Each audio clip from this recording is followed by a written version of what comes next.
નમસ્કાર. સરદાર ગુર્જર ડિજિટલમાં મહત્વના સમાચારો પર એક નજર. આણંદ જિલ્લા મતદાર યાદીમાં 18.12 લાખમાંથી 2.31 લાખ મતદારોના નામ કમી કરાયા. 17 ફેબ્રુઆરીએ પ્રસિદ્ધ થશે આખરી મતદાર યાદી. આણંદ જિલ્લામાં છેલ્લા 3 વર્ષની સરેરાશની સરખામણીમાં આ વર્ષે 45,000 હેક્ટર વાવેતર ઘટ્યું.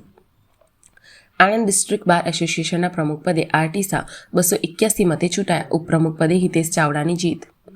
તારાપુરના રેંજામાં સાબરમતી નદી પર બ્રિજના નિર્માણને મંજૂરી. 4 ગામોના લોકોની વર્ષો જૂની સમસ્યાનું થશે કાયમી નિવારણ. બોરસદ બાર એસોસિએશનમાં સેક્રેટરીની ચૂંટણીમાં કમલેશ રાણાનો 21 મતથી વિજય. પ્રમુખ પદે ભવરસિંહ પુરોહિત બિનહરીફ વિજેતા જાહેર.